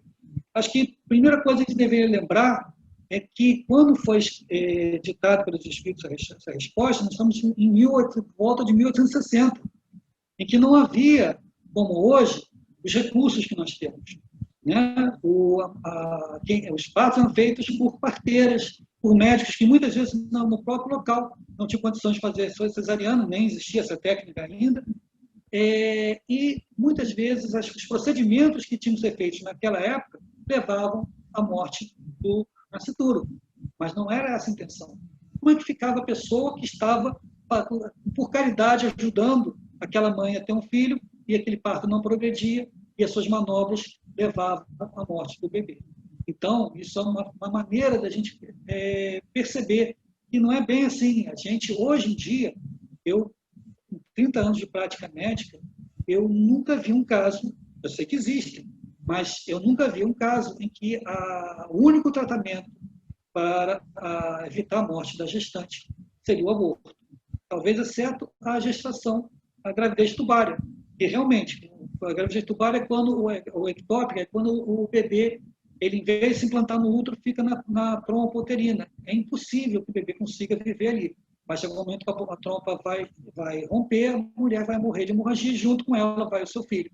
Então, exceto talvez a necessidade de uma esterectomia total por causa de um câncer, uma insuficiência cardíaca congestiva muito grave, eu nunca vi, desses que eu estou citando, eu nunca vi, mas pode acontecer, mas é muito raro. Hoje em dia, com os avanços da medicina, praticamente não existem casos em que a morte da mãe será inevitável se não acontecer o aborto. E no caso da gestante, adolescente, como essa de São Mateus, que foi tanto falado, nesse caso, a gente precisa, né, fazer o aborto. Será? Vamos botar aquele slide? Esse slide, ele é dos cadernos de atenção básica à saúde do Ministério da Saúde. Tá? E só um trechinho desse slide que é importante. As adolescentes grávidas não possuem maior risco clínico obstétrico em relação às grávidas de outras faixas etárias só pelo fato de que são adolescentes. Uma assistência pré-natal adequada é fundamental para garantir o baixo risco. No entanto, é preciso estar atento às gestantes da faixa etária entre 10 e 14 anos, pois apresentam maiores riscos materno-fetais. De fato, é uma gravidez de uma jovem mãe que ainda não está totalmente madura. Entretanto, quando elas recebem atenção qualificada, os resultados que se aproximam daqueles da população em geral. Ou seja, não existe essa mortalidade avançada, muito grande, em adolescentes como tentaram passar. Isso não é uma opinião, está sendo colocado pelo próprio Ministério da Saúde. A gente pode fechar esse slide. E, portanto, como é que foi feito? Eu não sei se eu posso avançar aqui, ou se alguém quer falar alguma coisa sobre esse caso. Né? Como é que foi feito o aborto dessa menina? Primeiro, é aquela história que eu falei no começo da indústria da morte, da cultura da morte, a indústria do aborto, que quer se penetrar no nosso país. Esse caso é um caso esperado há muito tempo para as pessoas que querem legalizar o aborto no Brasil.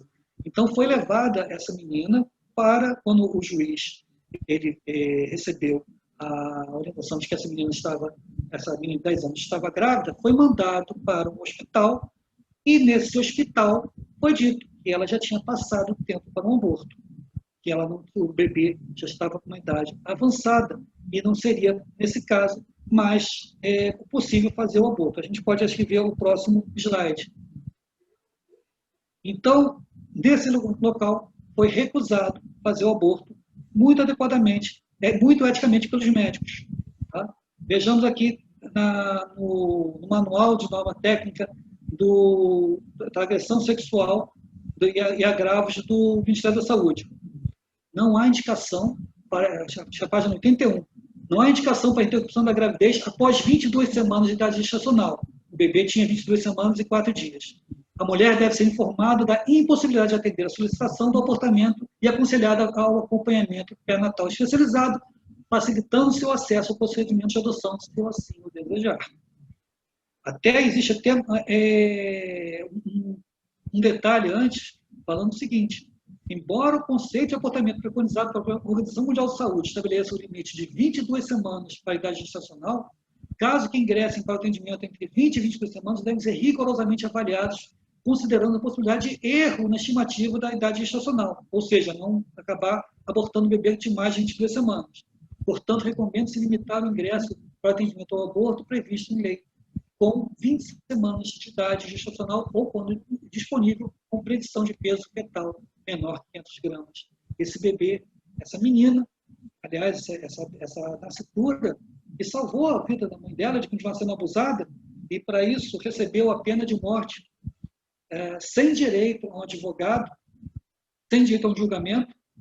Ela tinha 22 semanas e 4 dias, ou seja, um bebê de 5 meses e meio, e tinha mais de meio quilo, mais de 500 gramas, ou seja, já não era mais caracterizado. Mesmo assim, ela foi levada para Recife, onde as pessoas que querem promover e conseguiram com sucesso a ideia de que o aborto é um direito, que negar o aborto, nesses casos, seria uma crueldade, conseguiram fazer bastante alarde.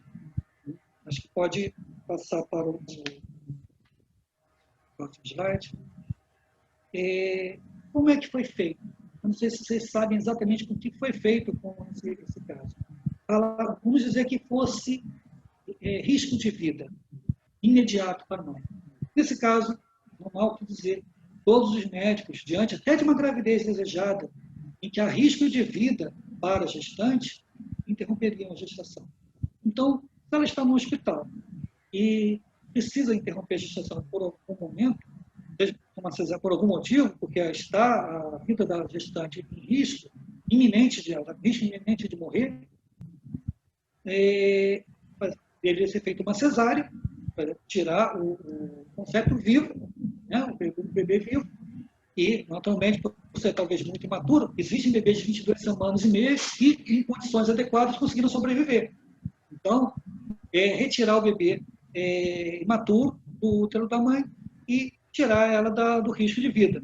Mas o que foi feito? Foi enfiada uma agulha no seu abdômen, furando o abdômen, furando o útero. Não sei ao certo se foi colocado na veia umbilical ou se foi no coração. Uma medicação que também não foi relatada, parece que foi cloreto de potássio, uma droga extremamente dolorosa, mas pode também ser a digoxina, fazendo com que o coração parasse. Né? Em seguida, induziu um parto normal. Ou seja, era necessário, a visão do abortista, que o bebê fosse morto, porque se não fosse feito isso, tivesse matado o bebê antes dele nascer, ela nasceria, era uma menina, nasceria viva e chorando, e teria que, naturalmente, receber cuidados neonatais. Então, o que foi feito? Uma injeção letal no bebê, abrindo um caminho, um precedente extremamente perigoso. Eu não sei se o doutor Júlio Filho concorda comigo, porque se nós permitirmos uma injeção letal num bebê cujo único crime que cometeu foi ter sido gerado por um estuprador, um crime que foi cometido por outra pessoa, sem direito a advogado de defesa ou um julgamento, está aberto também precedente para a pena de morte, uma injeção letal no prisioneiro, para a eutanásia, uma injeção letal num senhor idoso com Alzheimer, que a família já está cansada de poder cuidar, ou uma injeção letal numa pessoa que já não quer mais viver. Isso já é realidade. em países onde o aborto já é um fato há mais de 3 ou 4 décadas. Temos esses países que respeiteiam o suicídio assistido, a eutanásia, inclusive involuntária, e outras agressões à vida humana. Eu peço perdão por ter me estendido tanto e me coloco à disposição para qualquer dúvida. E agradeço mais uma vez o convite para essa discussão.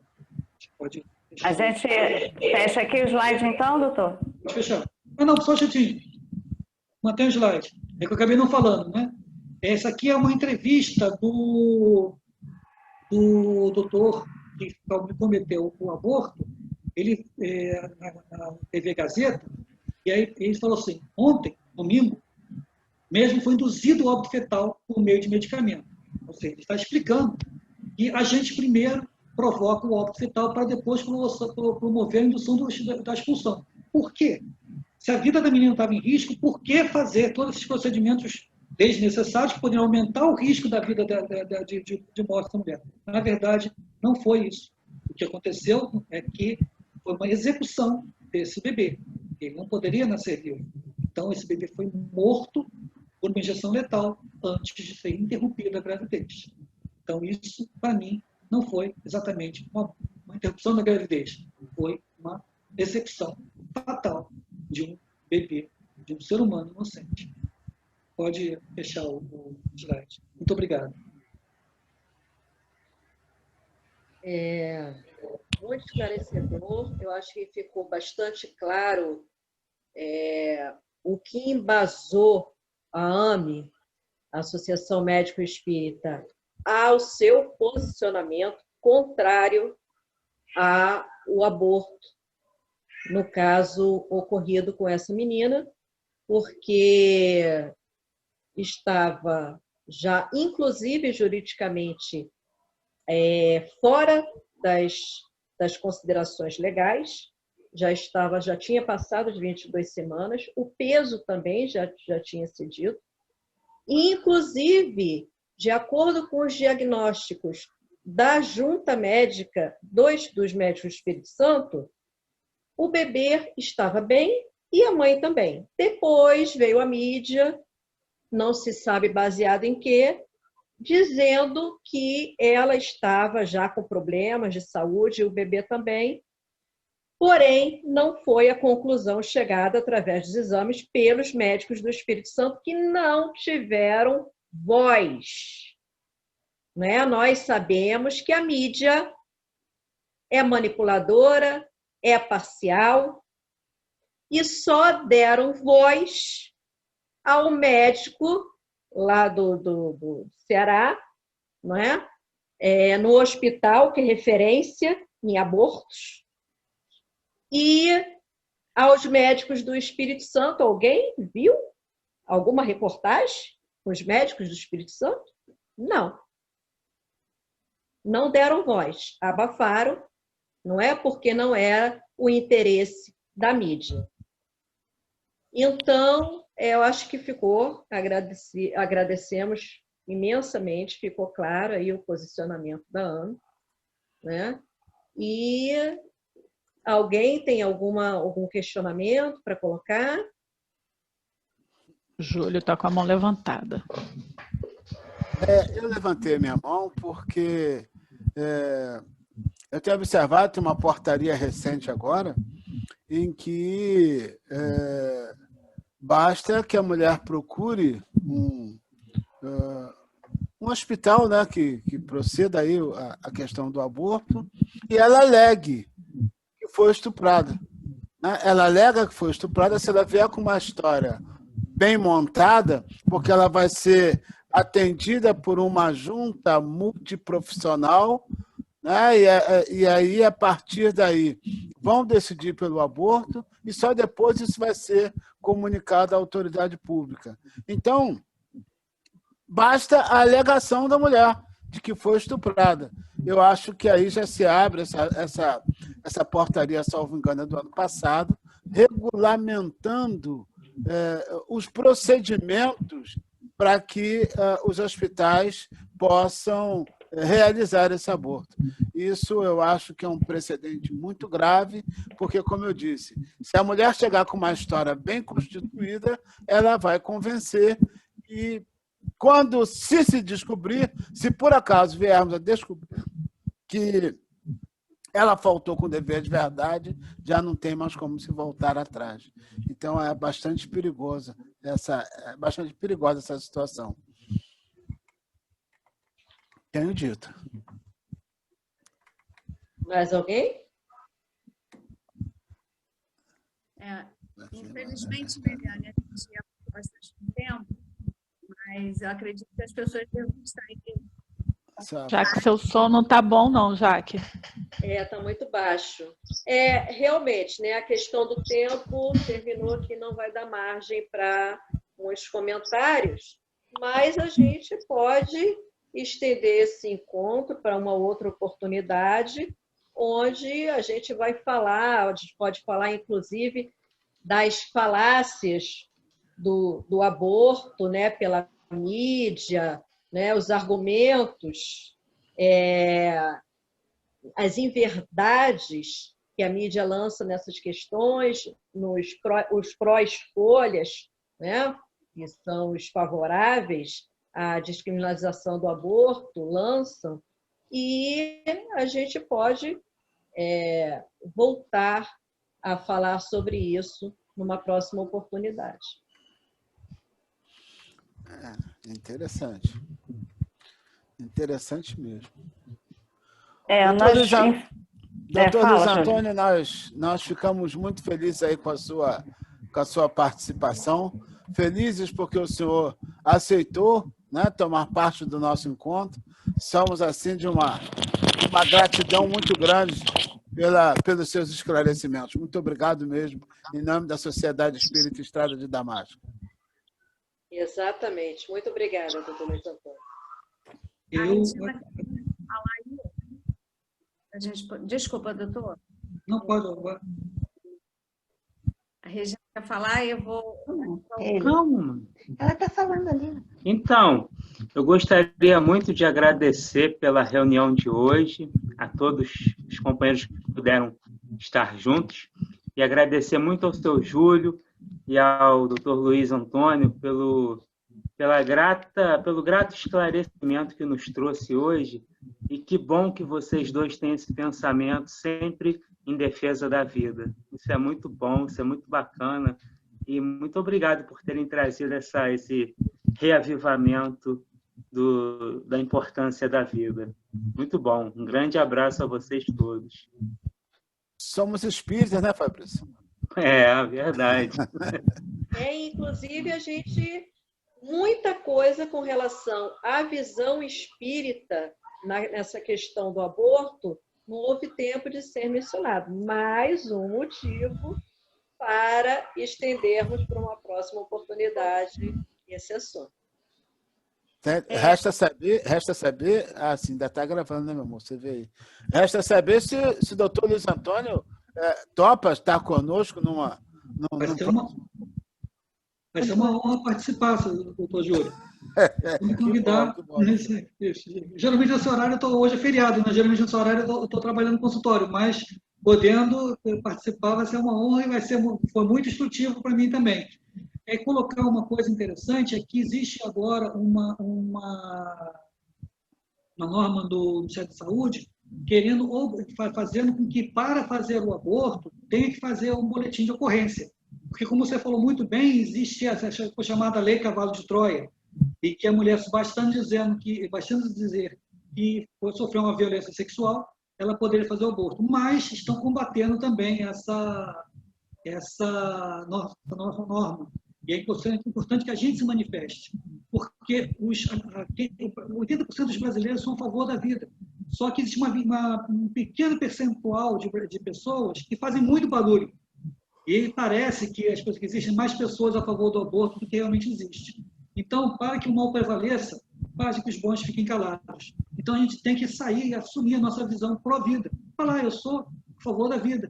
Eu defendo a vida defendo as duas vidas, a da mãe e do bebê. Porque o aborto só vai deixar para trás um bebê morto e uma mulher ferida. Então, temos que lutar pelas duas vidas.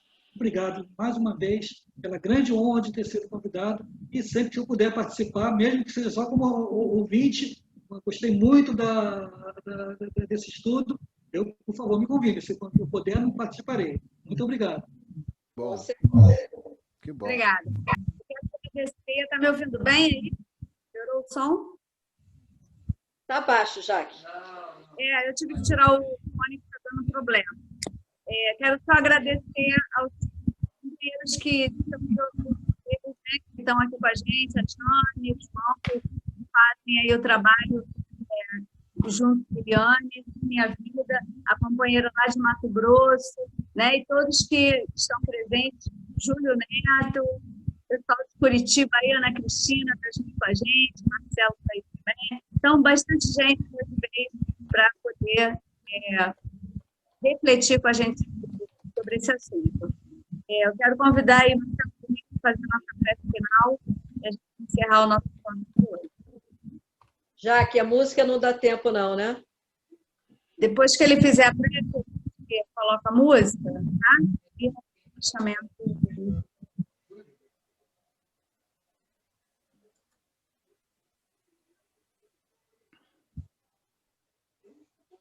Eu não consegui escutar quem vai fazer a prece. Ficou...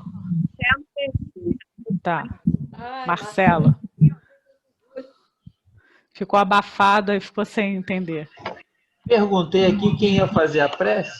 Aí eu falei assim, não, o Júlio. Eu falei, olha, ele não escutou não, hein? Não era eu. É por isso que eu não escutei. A Eliane fechar o microfone dela, por favor. Okay. Jesus querido. Ainda está sendo. Tem que desligar o seu som.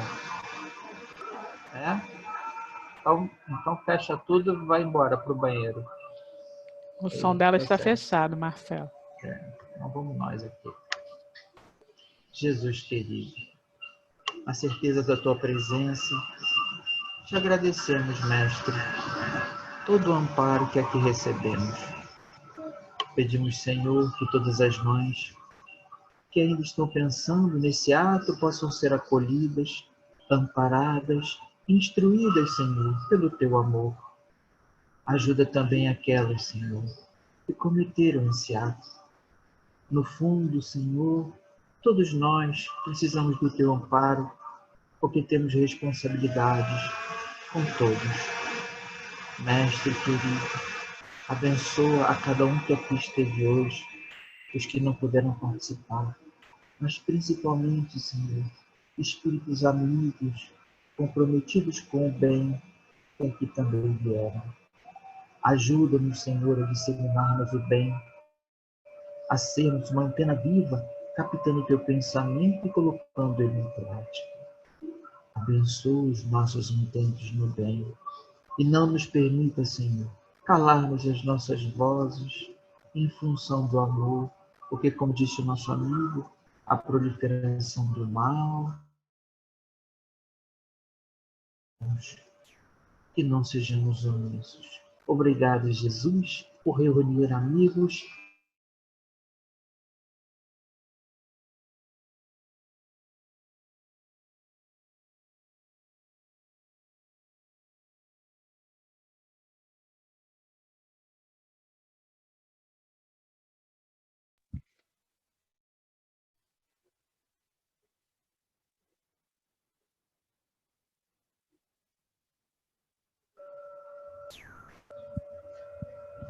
O som foi embora. Terminamos.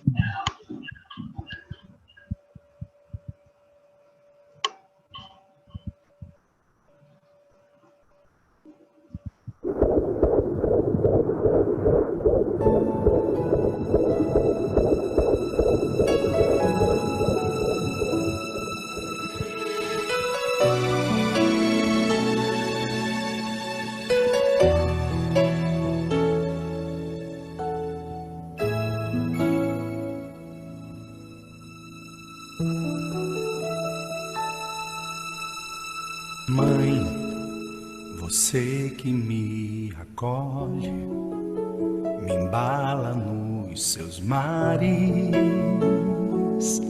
sinto seu coração. Mãe, me nutra com carinho, eu tenho um caminho à espera da redenção. Oh mãe, sua alma me aquece, escuto sua prece, pedindo proteção. Oh mãe, a obra mais divina é dar direito à vida, almas em correção.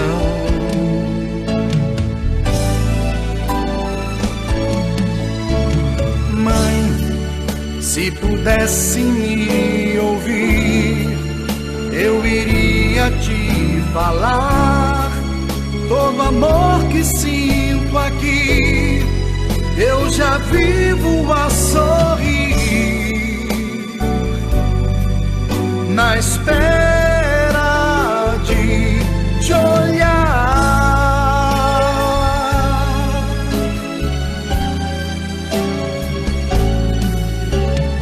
Mãe, só fiz essa canção pra dizer que eu te amo.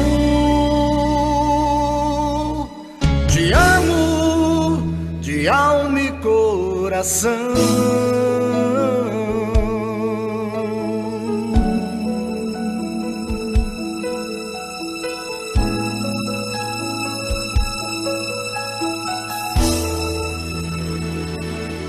Oh mãe, sua alma me aquece, escuto sua prece, pedindo proteção. Oh mãe, a obra mais divina é dar direito à vida, almas em correção. Mãe, se pudesse me ouvir, eu iria te falar todo amor que sinto aqui. Eu já vivo a sorrir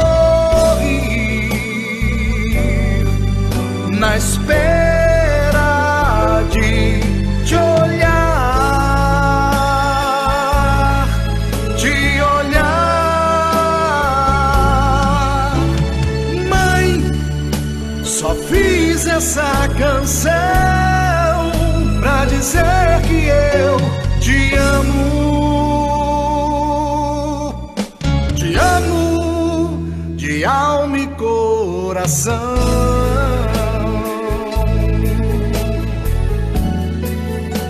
De alma e coração.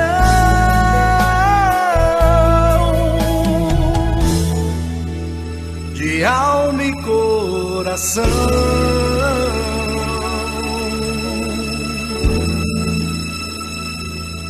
Oh